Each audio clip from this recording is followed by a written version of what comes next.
Hey, you know what every deck needs? Lands. Right? Yeah. Can't do anything without Yeah. good land base. Yeah.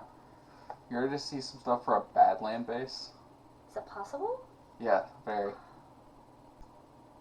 So, Sage. Yes. You like the D&D set, right? I could go either way. You know that I do not like the D&D set. I am very aware. You will not let up about how much you do not like the D&D set. Okay. So, I decided to start with a land from the D&D set. Of course you did. Is it actually bad or do you just not like it? It's actually very bad. Okay. Alright, so we have Dungeon Descent. And to start, it enters tapped, which is already a bad thing. Only taps for colorless, fine. But here's the thing. You can pay 4 and tap it. And tap an untapped legendary creature you control to venture into the dungeon once at sorcery speed. So you can't even leave it around and hope that, oh, your opponent didn't do anything. I guess I have this mana lying around. I guess I have my commander that I didn't use this turn, whatever. Yeah. And even if you were to find a way to untap it, it's a legendary creature, and you don't always have a lot of those in a deck. Yeah. I might have to agree with you on this one, which is rare. Yeah. Just like this card. That's also unfortunate. I guess they thought Venture was going to be way too good because, I mean, it probably would have been better if we had more than 3 dungeons, but... Or if we had any good payoffs for completing a dungeon. There's a couple, but it's mostly just, you get this for this many dungeons that you've completed, and it's just eh. I don't know. I think that even if Venture was twice as good as it was, this would still be too much of a cost. That's fair. So, I am a firm believer that you should be able to use your lands for some kind of utility. Yeah. Even I have my limits. And those limits are? We have Blighted Gorge. Taps for colorless, again. Are all of these colorless? Do some of these at least tap for colors? A few of them, yeah. Okay. But this one, for the low price of 4 and a red, and tap and sacrifice it, will let you deal 2 to any target. Sweet, you can only do it once? Only once. And it costs 5? Yeah. To do 2? Yeah. And this, so it really costs 6. Are you kidding? Do you know how many times I've been able to replay a shock? Yeah. Because at least, you have cards that let you replay things from your graveyard. You'd have to have the one artifact that lets you play lands from your graveyard, and then even then, it's 5 every time. Yeah. Why? It was good and limited, because it tapped for colorless and let you play Eldrazi. That's fair, but It's really bad. I see that it was printed in Merfolk versus Goblins, which I guess makes sense for Goblins to do the thing. But I think it's the first thing I cut from that dual deck when I was changing it for my Goblins deck. I feel that. I just cannot think of a redeeming quality outside of draft. The art is pretty. I guess. That's all I got. I like the flavor text a lot. The land is dying, but it will not go peacefully. Okay, I love that flavor text. This may be in the running for best flavor text of the video. Probably. I don't think it gets much better. Alright, now you're going to have to hear me out.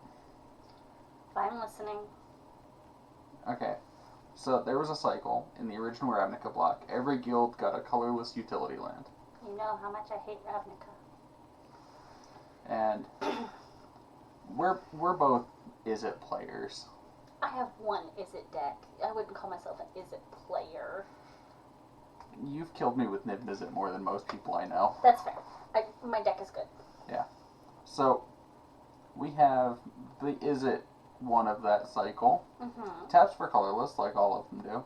And then for 2 blue-red tap, you can exile the top card of your library from the game. Until your next turn, you can play it if it's an instant or sorcery. So, for 5 mana, you can maybe draw a card every other turn if your deck's built for it. 5. Yeah, 4 and then this land. Oh, that's fair, yeah. And you still have to pay for the instant or sorcery. So, if you hit a lightning bolt, we'll be super generous. That's a 6-mana lightning bolt. Yeah, and I have better ways of drawing cards. Yeah. I mean, like, I was all about this because I love the flavor. I have so many cards that are in my Niv-Mizzet deck just for flavor. But, like... Also, this doesn't even technically draw a card, which a lot of Izzet cards care about you actually drawing cards. Yeah, I can see why this would be bad. I don't know that it's the worst. Can't really read that flavor text. You see, Niv-Mizzet's genius and vanity reverberate throughout the mirrored halls of Nivix. Yeah. Nivix. Why? Why? Apparently where the Izzet live is Nivix. I don't know. I'm not big on Ravnica flavor. I'm not going to be your flavor guy. I'm big into flavor, but, like, I don't really care for Ravnica, so... Yeah. Although, the one bright side, hear me out. If you're in blue, red, black, and you play the new red-black legend from the D&D set Commander decks, that lets you, or gives you bonuses when you cast stuff from exile. Oh. Yeah.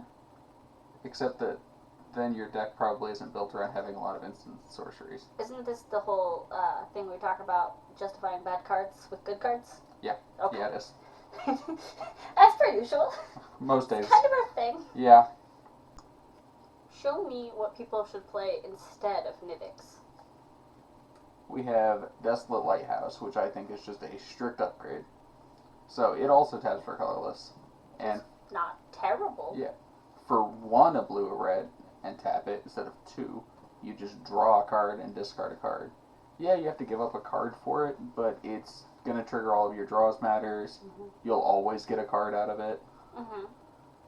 And sometimes the discard helps. Right, and sometimes there's cards that make discarding rough on your opponents. Like, I was playing a deck the other day that the commander wanted everybody to discard, and then it got bigger or something, I don't know. Yeah, played this a lot in, like, Niv-Mizzet decks. I played a lot with Madness, because when you discard cards, you can trigger their Madness. So. Right, and then, you know, if you're not stupid and you play Elixir of Immortality, you can just get your graveyard back. Or we can play good cards. It's a good card, Kevin. It is a card. It's a good card. I hate this card. You hate all the cards. That's why we're here. Why do you hate this card specifically? Okay, so Legendary Land. Okay. Taps for black and deals 1 damage to you if you don't have an ogre, in case you're playing Shrek Tribal. I'm gonna let that one slide. Go on. And for the low cost of 2 black, tap, sacrifice all lands you control. You get a legendary 5/5 token with flying.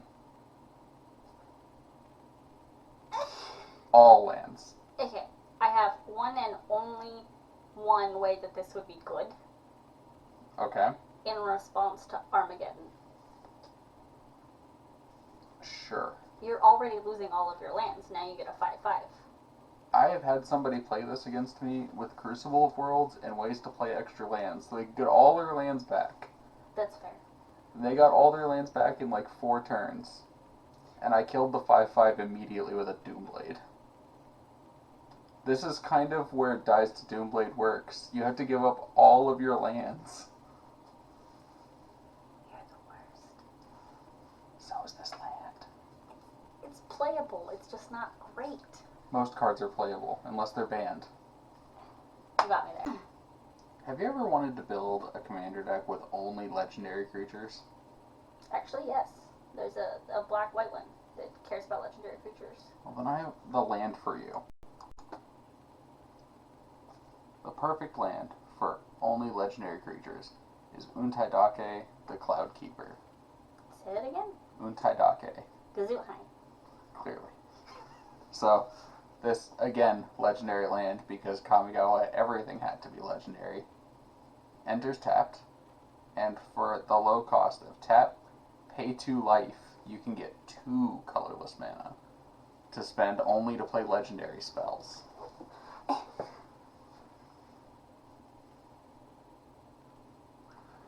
Have you ever wanted a double pain land that has a restriction on what you can spend it on and can't make colored mana?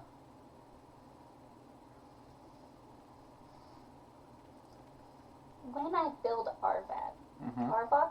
Arvad. Arvad. I'm gonna put this in here just to irritate you. And once you've activated it like 4 times and lost 8 life, then I'll Stone Rain it and laugh at you. No. Arvad is white-black. You think I'm not gonna be playing Lifelink Death Touch?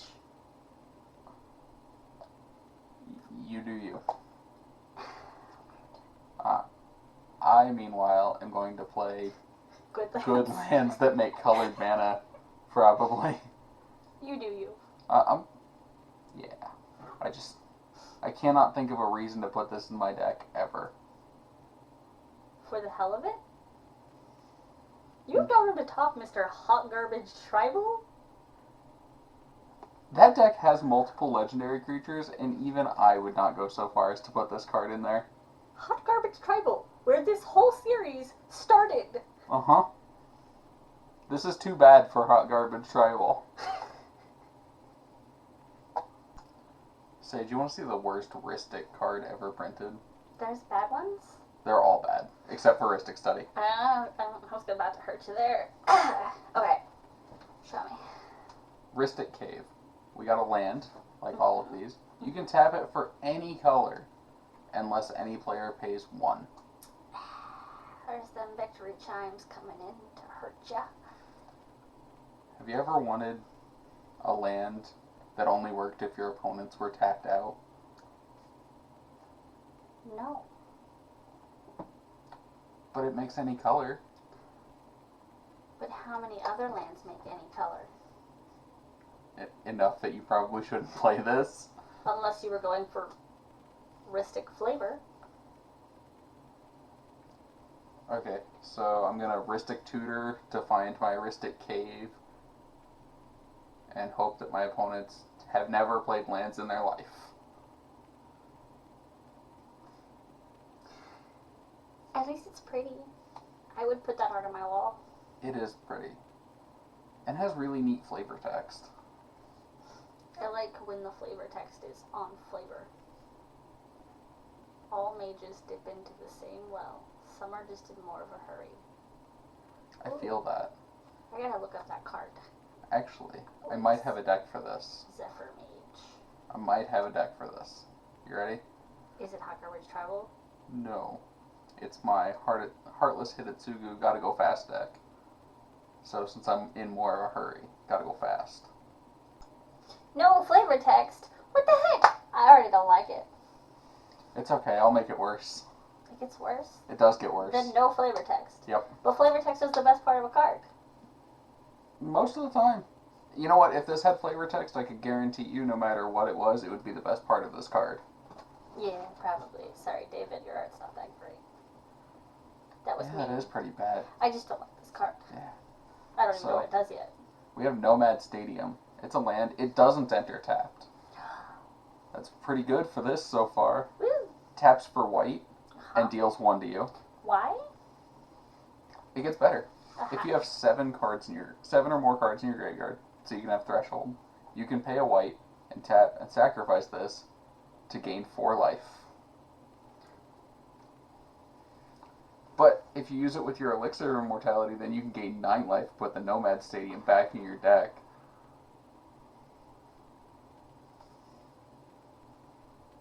I'm going to justify bad cards with bad cards. It's not a bad card!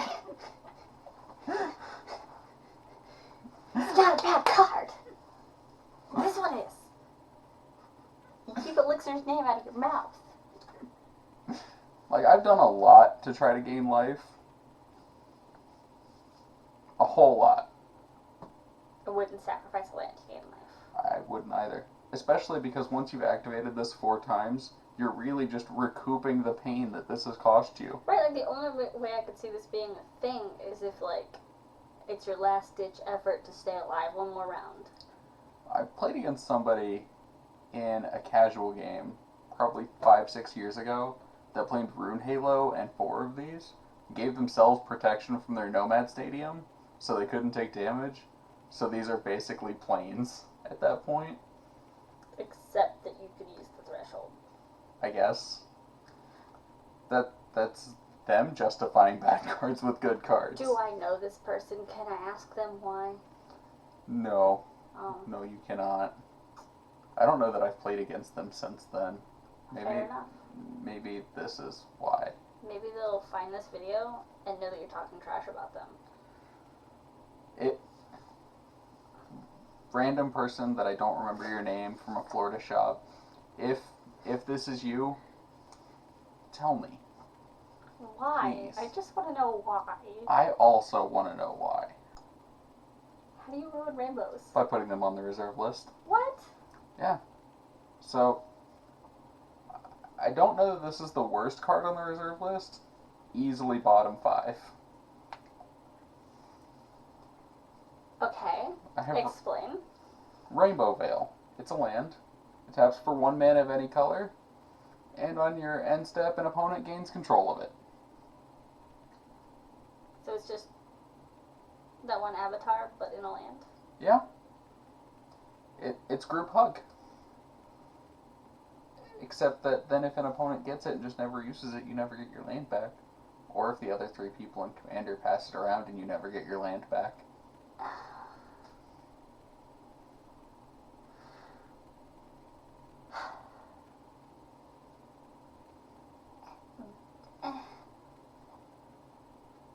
Why are all of these cards only good in like that deck, Zedru, where it's like you get something for the number of things that you have that someone else, or the number of things that you control that someone else has? Like that's.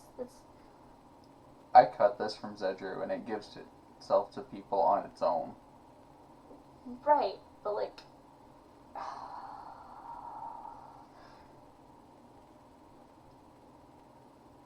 No, I got nothing. This card's bad. It's a rainbow though. It's really pretty art. I do like the art. It's like the one redeeming quality. It's really pretty. It has rainbow in the name. Yeah. Also, the frame randomly makes it look like a red card. Right. I don't know why. Because red is the first color in the rainbow? Couldn't tell you. Old cards are weird. I wish to inflict sorrow, Is that not what you've been doing this whole time? but this time I found the path to it. Sorrow's path.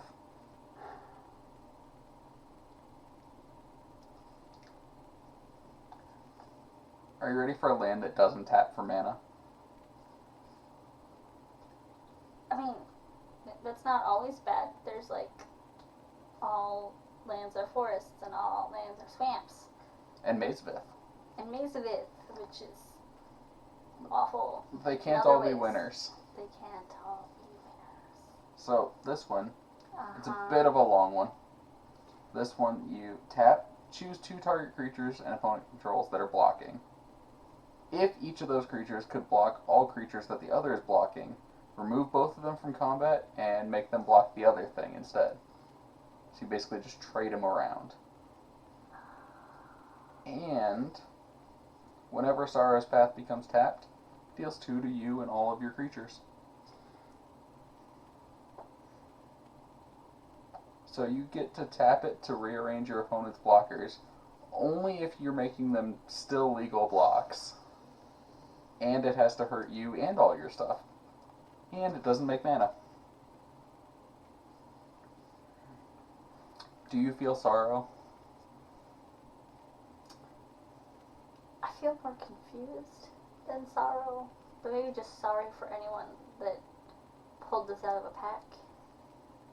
Because it is rare, and you're like, oh, this is my rare card, yay. No, not yay. It has half a star rating, 256 votes. I think this card is the punishment for anyone that tried to buy out all the reserve list cards. Because this is also on the reserve list.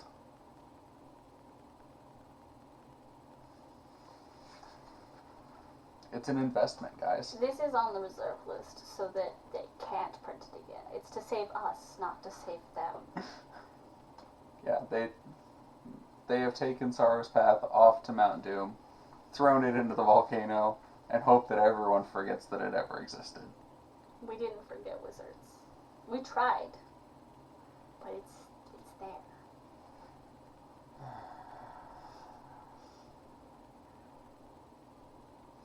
You know what's worse? It gets worse. I've won with this card. You say that 50% of the time. You know you're gonna have to tell me the story of how you won with this card now, right? So, this lets me rearrange my opponent's blockers, right? Uh-huh. And hurts my stuff. Uh-huh. So if I have stuffy dolls attacking, so then they are getting hurt to hurt my opponent, and I can make their big things block my stuffy dolls. What's that saying? Good cards, bad cards? Yep. Yeah, that's definitely how that actually worked, but I have won a game with this card. That doesn't make it good. But is it really bad? Yes. Are you ready for the worst cycle in Magic the Gathering? The worst cycle or the worst cycle of lands? You gotta be a little more specific there, bud. I would put this as the worst cycle in Magic. Oh, I must be real bad then. Yeah, so this is a cycle of lands that all tap for colorless, Okay. and they make all of the shards, so a color and its two allies. But no wedges, just the shards. Correct. The wedges were spared, Why did the wedges get nothing? because they didn't really get supported at the beginning. That's fair. But anyways, what they do is they tap for colorless, or you can pay 1 and tap them to make the main color for their shard, or 2 and tap them to make either of the friend colors. Sounds dumb. It's very dumb. But I do like that flavor text. This is probably my favorite flavor text so far. Treachery and archery make poor partners. It's anarchy. Ah, man. What did I say? Archery. Ah! You know what? Look, I am blind. I think it actually makes it better, though.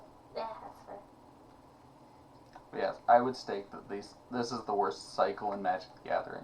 And if it's not the worst cycle, it's the worst cycle of lands. By a lot.